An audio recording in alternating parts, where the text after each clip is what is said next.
आप अब्बू को मना करें, उन्हें कोई जरूरत नहीं मेरे लिए ये सब करने की। मैं आपको क्या बता सकती हूँ? आप लोग प्लीज उनकी धमकियों में मत आए। मैं कह रही हूँ ना, वो कुछ नहीं कर सकती, करें, आप उन्हें बेहतर तरीके से समझा सकते हैं। लेकिन एटलीस्ट वो उनकी जुबान भी नहीं बोलता।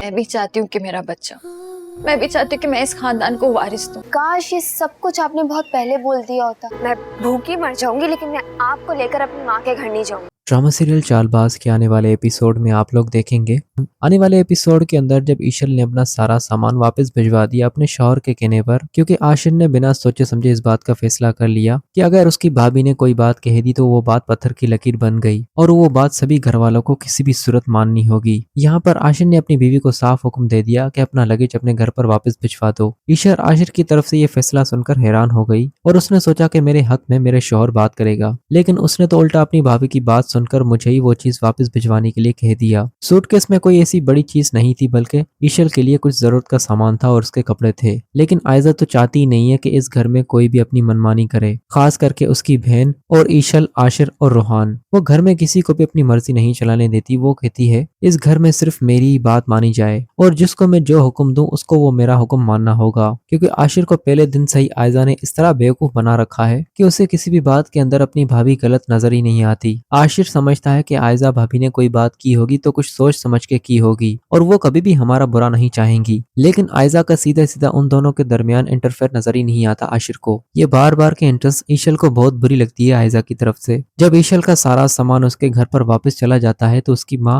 वो सामान वापस देकर हैरान हो जाती है और सामान देखने के बाद अपनी बेटी को कॉल करती है कि तुमने सामान वापस क्यों भिजवाया है, जिस पर ईशल अपनी माँ को बता देती है कि आयजा भाभी नहीं चाहती कि मैं आप लोगों से अब कोई भी चीज मांगू और मुझे किसी भी चीज की जरूरत पड़े तो मैं आशिर से कहूँ वो मुझे लाकर दे दे। लेकिन उसकी माँ उसे समझाए कि बेटा ये तुम्हारी जरूरत की चीजें थी और तुम्हारी अपनी ही चीज थी, या हमारे घर पर फजूल पड़ी रहती इसलिए तुम अपनी चीजें वापस ले जाती। मैंने इसी मकसद के तहत तुम्हें तुम्हारी चीज तुम्हारे पास भिजवाई। तुम्हारी चीजों में आयजा का क्या जाए बीच में, वो क्यों तुम्हारी हर चीज में घुसती रहती है। लेकिन ईशल अपनी मॉम को कहे कि मॉम मुझे तो समझ ही नहीं आता यहाँ पर आकर चल क्या रहा है, यहाँ पर कोई अपनी जिंदगी मर्जी से जी ही नहीं सकता। और ऊपर से आशिर ने भी कह दिया कि सारा सामान मैं वापस घर पर भिजवा दूं, इसलिए मॉम मजबूरन मुझे सारा सामान वापस भिजवाना पड़ा। अब यही बात वजाहत को भी पता चल जाएगी, क्योंकि वजाहत की बीवी अपने शौहर से ये सारी बात डिस्कस करेगी कि मैंने ईशल को उसका जरूरत का सामान भिजवाया था, उसके कपड़े थे। आयजा ने उसे कहा कि तुम्हें इन चीजों की क्या जरूरत है, तुम अपने शौहर से कहो वो तुम्हें बाजार से दिलवा देगा। अब यहाँ पर ये बात वजाहत को भी ठीक नहीं लगी, उसने भी अपनी बीवी को बातें सुनाना शुरू कर दिया। तो इसमें हर्ज क्या है, हमने जिस घर में बेटी दी है वो लोग कोई मामूली नहीं, उनके पास ऊपर वाले का सब कुछ दिया हुआ है। अगर हमारी बेटी को किसी भी चीज की जरूरत पड़ेगी तो उसका शौहर उसे दिलवा देगा। जिस दिन हमारी बेटी बिल्कुल मजबूर होकर हमारे पास आए उस दिन हमें अपनी बेटी का ख्याल करना है। अभी हमारी बेटी लावारिस नहीं है और उसका शौहर अगर इतनी ताकत रखता है उसे कोई भी चीज दिलवाने की, तो तुम्हें उसको चीजें भिजवाना बंद कर देना चाहिए। यहीं पर दूसरी तरफ घर में छोटा सा कोई फंक्शन रखा जाएगा जिस पर सभी घर वाले एक छोटी सी सेरेमनी करेंगे, जिसमें भरी महफिल में सबके सामने असद अनाया से कहेगा अनाया अब तुम चच्ची और चचा को केक खिलाओ। लेकिन अनाया का बाप अनाया की तो शक्ल ही नहीं देखना चाहता, उसके हाथ से केक कैसे खाएगा। अनाया को केक खिलाने से रोक लेती है आयजा और आयजा कहती है मैं खिला देती हूँ, क्योंकि आयजा जानती है कि अनाया अगर बाबा के सामने आई तो बाबा की तबीयत खराब हो जाएगी, क्योंकि अनाया की बाप की तबीयत अनाया की वजह से ही खराब हुई है। लेकिन इस बात के बारे में किसी को भी मालूम नहीं सिवाय अनाया के घर के अलावा।